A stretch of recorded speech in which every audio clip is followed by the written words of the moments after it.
2019년 시작이 엊그제 같은데 좀 벌써 마지막 주일을 우리가 맞이하게 됐습니다. 이제 우리 모두가 한 해의 끝자락에 서게 됐습니다. 참 이 끝이라는 자리가 특별한 것 같아요. 자기를 반성하고 그리고 결산하는 자리입니다. 1년 동안 어떻게 살았는가, 또 어떻게 일했는가 이거에 대해서 평가하고 또 평가를 받는 자리입니다. 우리는 한 해를 살면서 보면은 자기도 모르게 마지막 시간을 의식합니다. 내가 올해 열심히 살고 열심히 일해서 연말에는 좋은 평가를 받아야지 이런 생각을 갖잖아요. 자, 이런 연말 목표는 1년의 삶을 좀 더 긴장하고 좀 더 절제하고 좀 더 노력하게 만듭니다. 우리가 수험생을 생각하면 가장 공감이 될 것 같아요. 우리 대학 입학 시험이 연말에 있지 않습니까? 연말에 이제 수능 시험을 봅니다. 또 여러 가지 실기 시험도 봅니다. 내가 거기서 좋은 성적을 내서 내가 원하는 대학에 꼭 가겠다. 그런 일념이 1년 내내 한눈 팔지 않고 공부에 전념할 수 있도록 만들어 주잖아요. 어떻게 보면 마지막 수능일이 1년 전체의 삶을 지배하고 있다고 말할 수 있습니다. 이와 같습니다. 여러분, 세상 만물에는요, 마지막 날이 반드시 있습니다. 그리고 그 마지막 날에는 어마어마한 일들이 일어납니다. 어떻게 보면 우리의 영혼을 결정짓는 그런 일들이 마지막 날에 일어납니다. 그 마지막 날에 승자가 되는 사람이 인생에 승리한 사람이에요. 그렇기 때문에 여러분, 우리는 신앙생활을 하면서 항상 언제 올지 모르는 그 마지막 날을 생각해야 합니다. 그리고 그 마지막 날에 서서 지금을 바라보는 그런 안목을 가져야 합니다. 그 마지막 날에 맞춰서 그 마지막 날에 기쁨이 되기 위해서는, 승리가 되기 위해서는 내가 지금 어떻게 살아야 할까, 이것을 생각하고 결단하는 그런 신앙이 깨어있는 신앙생활입니다. 여러분, 성경은요, 종말에 관해서 정말 많은 말씀을 주고 있습니다. 이 종말을 뜻하는 헬라어 텔로스라고 하는 말은요, 끝이라는 말도 되지만 목적 또는 목표라고 하는 그런 뜻을 담고 있어요. 자, 그래서 종말은 우리 신앙의 마지막 정상이 어딘가, 우리가 마지막에 올라가야 할 정상이 어딘가 하는 것을 말해줍니다. 그 종말 신앙은 그 정상에 우리가 미리 올라가는 거예요. 미래에 일어날 일이지만 우리가 말씀을 통해서, 말씀을 의지해서 그 정상에 미리 올라가서 아래를 내려다보는 눈을 갖게 해줍니다. 그런 점에서 이 종말 신앙은 정말 우리 신앙의 중요한, 신앙의 중심이라고 할 수 있습니다.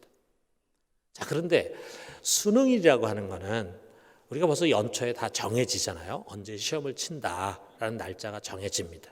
그 날짜에 맞춰서 준비하는 거죠. 자, 그런데 우리의 이 마지막 날은요, 날짜가 예고되지 않습니다. 언제 그날이 올지 아무도 몰라요. 왜냐하면 이미 우리가 사는 이 세상이, 지금 이 시대가 종말의 시대이기 때문이에요. 자, 여러분, 예수님 부활하셨잖아요. 예수님의 부활 속에는 신비가 많이 담겨져 있어요. 우리가 그 부활의 의미를 다 일일이 해석할 수가 없습니다. 우리가 초대교회를 부활의 교회라고 불렀어요. 성령의 교회라기보다는 부활의 교회라고 불렀어요. 왜냐하면 이 부활이라는 게 뭐냐 하면요, 영원한 저 세상이 이 유한한 세상을 부수고 들어온 사건이에요. 최초로 예수님이 사망 권세를 깨뜨리고 부활하셨어요. 이게 바로 종말의 시작입니다. 그래서 여러분, 우리가 요엘서에 보면은 내가 말세 내용을 사람들에게 부어주리니 그러셨잖아요. 이 성령을 예고하셨는데 그 성령을 언제 부어주시냐면 말세에 부어준다 그랬어요. 자, 그런데 언제 부어주셨습니까? 2000년 전 오순절에 성령을 부어주셨어요. 왜? 이미 말세가 시작됐기 때문이에요. 지금은 종말의 카운트다운을 하고 있는 종말의 시대입니다. 자, 그런데 이 카운트다운이 언제 끝날지 아무도 몰라요. 어쩌면 지금 100을 센다고 할 때 이제 75를 세고 있을지도 몰라요. 그러면 아직 많이 남아있겠죠? 그런데 어쩌면 지금 8, 7, 6 이렇게 세고 있을지도 몰라요. 그러면은 우리가 생각한 것보다 굉장히 빠르게 그 종말의 시간이 올 것입니다. 카운트다운이 끝나면은 예수님이 재림하시고 그리고 종말의 끝이 오는 것입니다. 그 일은요, 이 종말의 시대에 언제든지 일어날 수 있어요.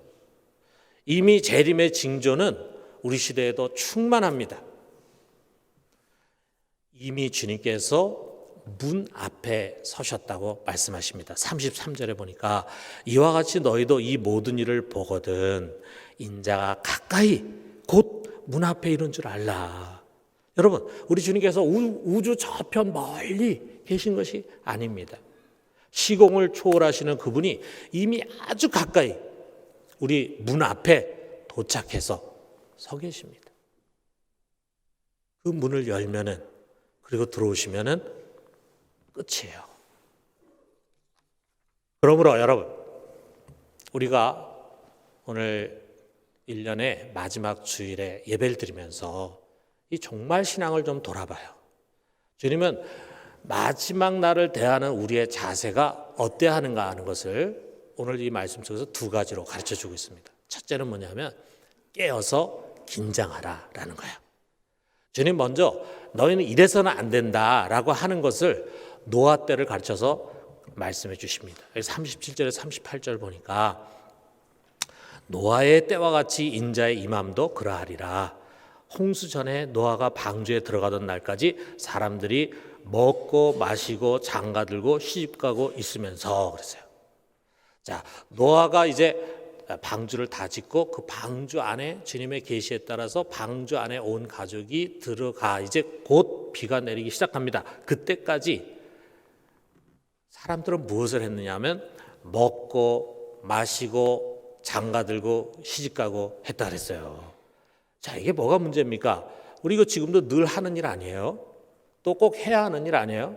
우리 뭐 늘 먹고 마시잖아요. 또 우리 나이가 든 분들은 시집가고 장가를 꼭 가야죠. 자, 근데 뭐가 문제냐? 문제는 이것이라 이거죠. 거대한 홍수의 쓰나미가 지금 오고 있는데 그들은 그 경고를 듣지 않아요. 그것을 믿지 않아요. 관심도 없어요. 그들의 관심은 오직 지금 무엇을 먹을까? 오늘 점심 식사는 뭘 먹을까? 무엇을 마실까? 어떤 좋은 술을 마실까? 어떤 좋은 와인을 마실까? 결혼하고 장사하고 돈 벌고 즐기는 데 있었다 이거예요. 거대한 쓰나미가 몰려오고 있는데 오늘도 이런 류의 지극히 현세적인 교인들이 너무 많습니다. 그 속에 아무 긴장감이 없어요. 재림이라는 것이 솔직히 별 관심치게 들지를 못합니다. 언제 오시겠지? 마치 나는 모든 것이 다 준비되어 있는 것처럼 마치 그날이 나에게는 온통 축복의 날로만 다가오는 것처럼 생각을 해요. 그날에 내가 과연 어떤 모습으로 서게 될까? 이런 질문이 있는데 현실 문제도 바빠 죽겠는데 내가 지금 그런 걸 생각할 땐가? 이렇게 생각합니다. 여러분, 이 정말의 긴장감이라는 게 있잖아요. 지금 그분이 저기 가까이 문 앞에 서 계세요. 저 문이 언제 열릴지 몰라요. 여러분, 뭔가 긴장감이 느껴지지 않습니까? 약간의 두려움이 섞인 그 긴장감, 그것을 여러분과 내 속에 심어주려고 하는 분이 누굽니까? 목사가 아닙니다. 바로 이 말씀을 하시는 예수님의 예수님, 주님께서 다시 오겠다고 약속하신 주님께서 말씀하시는 거예요. 너는 지금 반드시 그런 긴장감을 갖고 살아야 한다. 긴장감. 여러분, 전쟁터를 한번 생각해 봐요. 전쟁을 하면은 전방 있고 후방이 있잖아요. 혹시 여러분 중에서 막 전쟁을 하고 있는 그런 나라에 가보신 분이 있는지 모르겠어요. 저는 1990년 초에 유고슬라비아에서 내전이 일어났잖아요. 유고 연방이 있었는데 유고 연방이 해체되면서 이제 내전이 막 일어났어요. 자, 그랬을 때 이 크로아티아라고 하는 나라에 그 안에 또 세르비아 사람들이 살았어요. 그 세르비아 사람들이 독립선언을 했어요. 그래가지고 크로아티아하고 세르비아계 사람들하고 전쟁이 이제 붙었는데, 그때 제가 크로아티아의 수도인 자그레브를 갔었습니다. 전쟁이라서 그런지 국경을 넘어갈 때 군인들이 완전 무장을 하고, 그리고 하나하나 이 검사를 아주 까다롭게 하는 그런 긴장감이 느껴졌는데, 막상 자그레브에 들어가 보니까요, 전쟁하는 나라 같지가 않아요. 막 젊은 사람들이 여전히 카페에서 웃으면서 담소하면서 커피 마시고 그다음에 술을 마시고 여유를 갖고 있어요. 후방이니까 설마 적이 여기까지 오겠는가 이런 생각을 가지니까 이렇게 다 풀어져 있더라고요. 자, 그런데 전방은 전혀 달랐겠죠. 뭐 언제든지 적이 쳐들어올 수 있지 않습니까? 기습 공격 받을 수도 있잖아요. 죽임을 당할 수도 있잖아요. 그러니까 전방의 군인들도 당연히 하루 세끼 먹고 마시고, 그리고 휴식도 취하지만 항상 그들 속에는 긴장감이 있어요. 항상. 여러분, 종말의 삶은 바로 이와 같은 것입니다. 여러분, 우리는 지금 후방에 있는 것이 아닙니다. 우리의 적이 우는 사자처럼 두루다니며 삼킬 자를 찾고 있잖아요. 지금 주님이 바로 문 앞에 와 계시잖아요.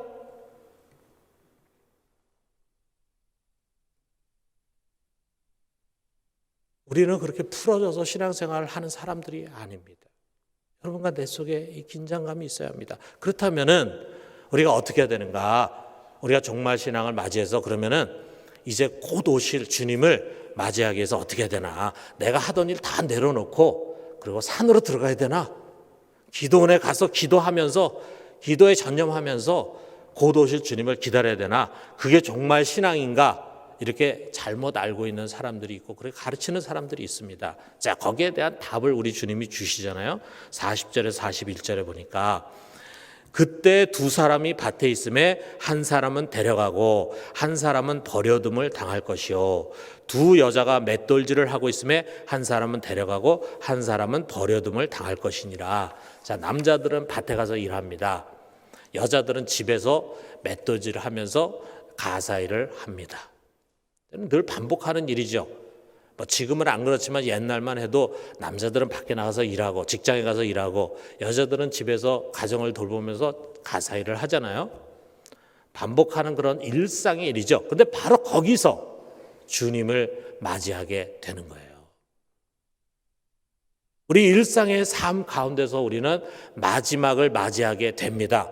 주님이 곧 오신다고 해서 우리가 하는 일을 다 내팽개치고 무슨 특별한 곳에 가서 특별한 일을 하는 거 아니에요. 우리가 해야 할 그 평범한 일들을 하는 겁니다. 자, 그런데 여러분 생각해 보세요. 밭에 두 사람이 나가 있어요. 두 사람이 같이 밭을 갈아요. 아마도 우리가 상상할 때 그 두 사람은 친구라든지 아니면은 서로 이웃되는 사람들이겠죠. 그래서 서로 밭에 가서 서로 도우면서 일하니까 겉으로 보면은 뭐 다를 것이 없는 사람들이에요. 자, 집에서 아낙네 둘이 서로 같이 맷돌을 갑니다. 같이 이웃 사람이겠죠. 여러 가지 재미있는 담소를 나누고 농담도 하고 이렇게 하면서 하겠죠.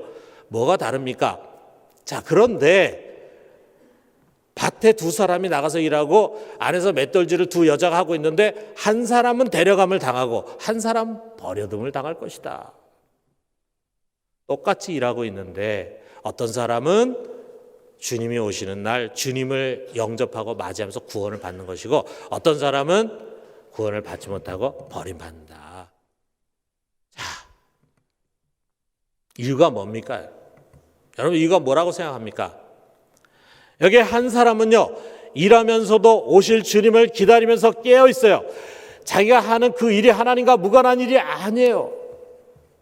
그런데 다른 사람은요, 그 일이 전부입니다. 하나님하고 아무 상관이 없어요. 그분이 오시는 것을 기다리지 않습니다.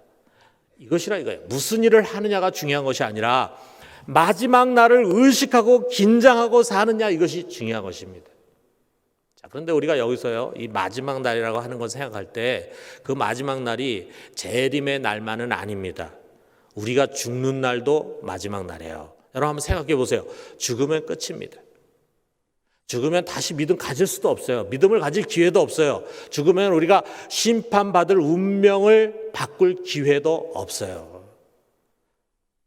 우리가 다시 복음을 좀 전해서 전도하고 선교해야지라는 생각을 가져도 더 이상 기회가 주어지지 않습니다. 내가 좀 더 영적으로 성장했어야 되는데 후회해도 소용이 없습니다. 내가 좀 주의 일을 위해서 더 많이 헌신했어야 되는 건데 이야기해도 소용없어요. 이제 더 이상 기회가 주어지지 않습니다. 죽음으로 끝입니다. 바울은 보면은 그의 서신서에서 여러 차례 믿음 안에서 믿는 자로서 죽은 자를 잠잔다 이렇게 표현해요. 그래서 종교의 역자 마틴 루터는 이 말씀을 근거로 해서 예수 믿는 사람이 죽은 다음에 어떻게 되나 했을 때 그는 잠을 자게 된다. 수면설을 이야기했습니다. 자, 만약 우리가 그 말대로라면 믿는 자는 이제 죽은 다음에 아주 깊은 잠을 자요. 그러다가 주님께서 재림해서 오실 때 깨어나 가지고 부활을 하게 됩니다. 신령한 몸을 입게 돼요. 아마 거기서 그 잠을 잘 때는요, 어떤 시간의 감각을 잃어버릴 거예요. 그래서 잠깐 잔 것처럼 생각하는데 벌써 몇십 년, 몇백 년의 세월이 흐른 거예요. 그런데 마치 우리 가족들과 또 성도들이 찬송하는 가운데 이 세상의 마지막 삶을 마치고 눈을 감고 죽었는데 자기는 금방 좀 전에 죽었다고 생각하고 눈을 떴는데 주님이 오신 거예요. 이 세상에 종말이 온 거예요. 그런데 그 사이에 벌써 수백 년의 세월이 흘렀을 수도 있어요.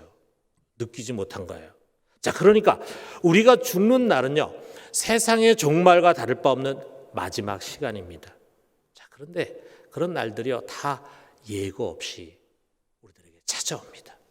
예고 없이. 여러분, 그 시간이 온다면 여러분 어떻습니까? 준비가 돼 있습니까? 구원받을 믿음을 갖고 있습니까? 여러분의 등잔에 기름이 차 있고 거룩한 예복을 입고 있습니까?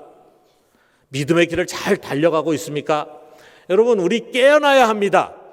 마지막 날이 파멸의 날이 되지 않기 위해서 여러분 준비해야 합니다. 사망의 잠에서 깨어나야 합니다.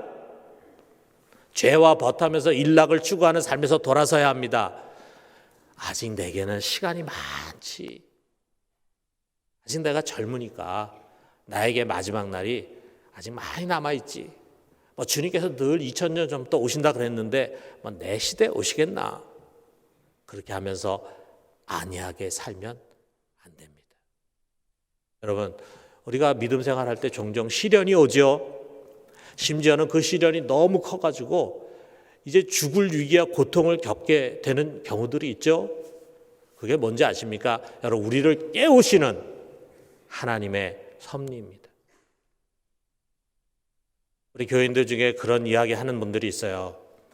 어려서부터 교회 다녀가지고 그냥 습관적으로 교회를 다니고 어느 날 갑자기 누가 당신 구원에 확신이 있느냐? 당신 주님을 인격적으로 만난 적이 있느냐? 이런 질문하면은 사실 솔직히 할 말이 없는 그런 분들. 자, 그렇게 신앙생활 했는데 어느 날 갑자기 인생에 큰 어려움이 왔어. 정말 죽을 것 같은 그런 어려움이 왔어.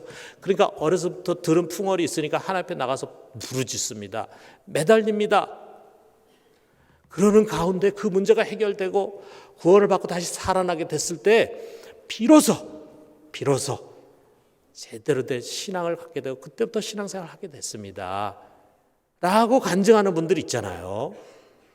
여러분, 우리에게 찾아오는 어려움들은요, 잠자는 우리, 매너리즘에 빠져있는 우리, 아니란 생각에 빠져있는 우리를 흔드시는 하나님의 섭리입니다.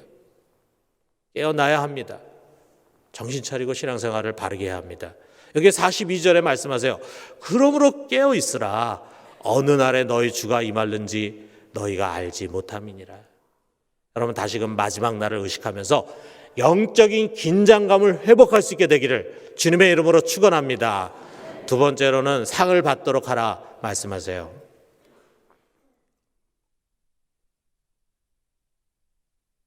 주님께서 또 이렇게 말씀하십니다. 46절에 보니까 주인이 올 때 그 종이 이렇게 하는 것을 보면 그 종이 복이 있으리로다. 주님께서 오시는 날, 다시 말하면 마지막 날에 이러이러한 자는 복이 있을 것이다 라고 하는 얘기는 마지막 날에 너도 복을 받아야 된다 라고 하는 말씀이죠. 자, 주인이 돌아왔을 때 이야기는요, 성경에 여러 곳에 있습니다. 특별히 여러분 달란트 비유 있잖아요. 자, 달란트 비유, 달란트를 주고 주인이 멀리 떠났다가 다시 돌아왔어요. 그랬을 때 5달란트, 2달란트 받은 자들에게 주님 뭐라고 그러십니까? 착하고 충성된 종아. 그들을 칭찬하시죠. 또 그들에게 상을 주시죠. 그리고 그들을 주님의 영광 가운데로 초청하십니다. 여러분, 종말은 우리에게 두려운 날이 아니에요. 구원이 완성되는 날이에요.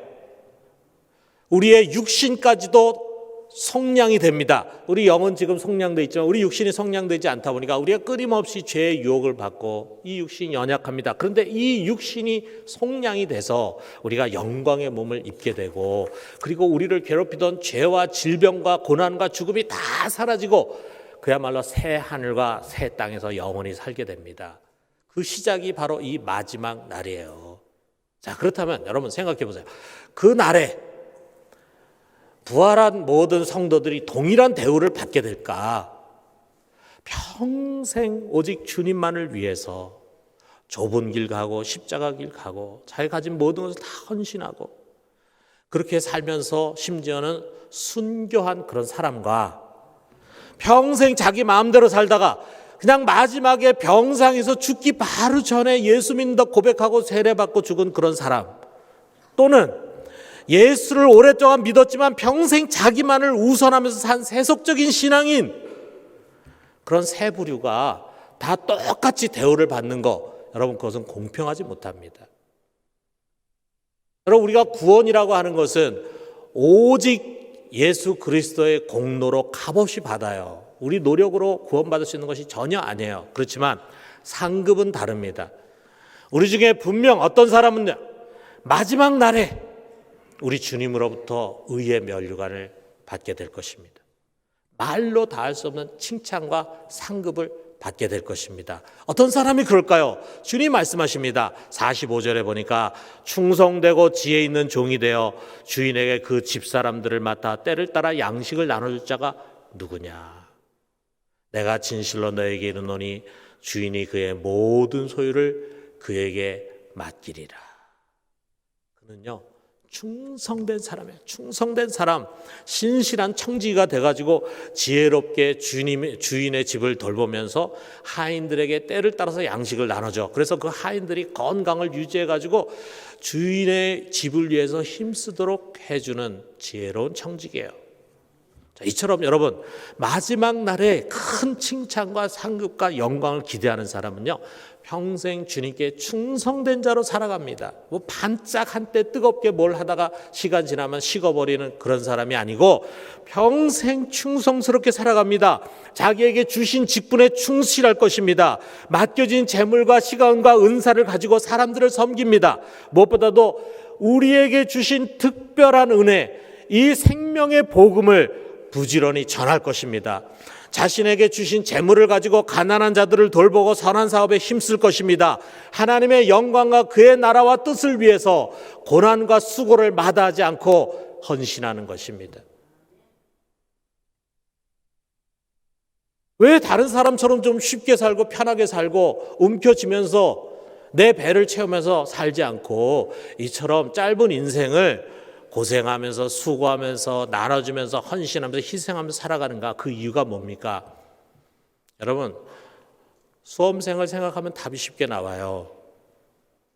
왜 수험생이 딴 애들 다 노는데 놀지 않고, 딴 다 게임하는데 자기는 하지 않고, 딴 다 편히 자는데 자지 않고 혼자서 밤늦게까지 공부하고 공부만 하고 이렇게 수고합니까? 이유가 뭡니까? 자기 미래에 자기는 좋은 학교 가고 자기가 원하는 그 일을 하고 그것을 하기 위해서 그 목적을 가지고 지금 자신의 삶을 절제하고 참고 공부하잖아요.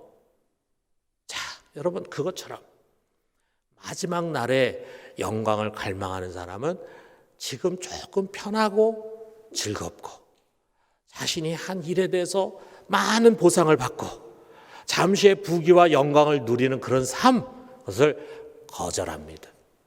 그리고 도리어 지금 참고 고난당하고 헌신하는 것입니다. 지혜로운 사람이잖아요. 여러분 반대의 사람도 주님 말씀하십니다. 48절에 49절에 보니까 만일 그 악한 종이 마음에 생각하기를 주인이 더디오리라 하여 동료들을 때리고 술 친구들과 더불어 먹고 마시게 되면 어떤 사람입니까? 주님께서 맡기신 일이 있어요. 넌 이것을 해라. 내가 올 때까지 이거를 좀 해야 된다라고 맡긴 일이 있는데 그 일은 뒤로 팽개쳐 두고 자기가 해야 할 일은 하지 않고 하고 싶은 일을 하는 사람이에요. 하고 싶은 일. 자기 육신의 욕망이 가는 대로 합니다. 하고 싶은 일이 뭡니까? 술 친구들 데려와가지고 그들과 어울리면서 술 먹는 거거든요. 그러면서 자기의 동료들을 때리고 학대하고 먹을 거 주지도 않고 집안이 엉망이 되도록 만들어요. 자, 이 사람이 이렇게 한 이유가 뭘까요? 여기에 나오고 있습니다. 아, 주인이 오려면 아직 멀었는데 우리 주인은 더디 올 거야. 우리 주인이 곧 온다는 그런 징조가 보이면 뭐 그때 가서 열심히 하지 뭐. 이렇게 하면서 하루하루를 자기의 욕망에 양보하면서 살아가는 거예요. 여러분, 우리도 이런 사람 될 수 있습니다.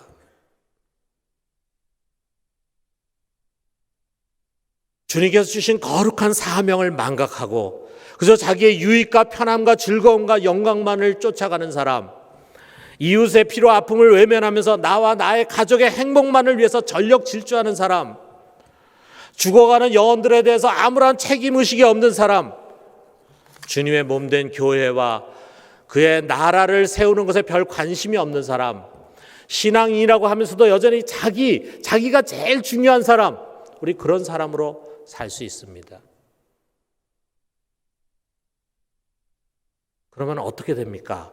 여기 50절 51절에 주님께서 또 말씀하십니다. 생각하지 않은 날 알지 못하는 시각에 그 종의 주인이 이르러 엄히 때리고 외식하는 자가 받는 벌에 처하리니 거기서 슬피 울며 이를 갈리라. 슬피 울며 이를 갈리라. 마지막 날이 그에게는 몹시 당혹스러운 날이 되는 거예요. 마지막 날이 큰 책망과 슬픔과 후회와 고통의 시간이 될 것입니다. 여러분, 우리는 그렇게 살다가요, 정말 구원을 잃어버릴 수도 있어요. 구원을 잃어버려요. 한때는 정말 신앙이 좋은 것 같고 예수 잘 믿는 것 같았는데 어떤 일로 인해서 교회를 멀리하고 신앙을 멀리하다 보니까 나중에 그 사람 만났는데 그 사람 예수 안 믿어요. 심지어 다른 종교에 가 있어요. 여러분 주변에 그런 사람들이 있잖아요. 정말 그럴 수 있습니다. 구원 받는다고 해도 벌거벗은 구원, 아주 수치스러운 그런 구원을 받게 될 것입니다. 사랑하는 성도 여러분, 이제 우리 다시 마지막 날의 신앙으로 돌아갑시다. 내일도 오늘 같고 내년도 올해 같겠지, 그런 안일한 생각을 내려놔요. 여러분, 주님께서 지금 문 밖에 서 계신다는 이 말씀을 흘러 떠내려 보내서는 안 됩니다. 마지막 날은 갑자기 찾아올 수 있습니다. 주님께서 어느 날 갑자기 우리 시대에 재림하실 수도 있고 여러분의 인생의 종말이 어느 날 갑자기 찾아올 수 있다는 것을 잊어서는 안 됩니다. 다시 깨서 우리 마지막 날에 섭시다. 그날이 우리에게 두려운 날이 아니라 영광의 날이 되고 큰 상급과 칭찬을 받는 날이 돼야 합니다. 여러분, 다시금 영적인 긴장감을 가지고 주의 일에 더욱 힘쓰는 우리 모두가 되기를 주님의 이름으로 축원합니다.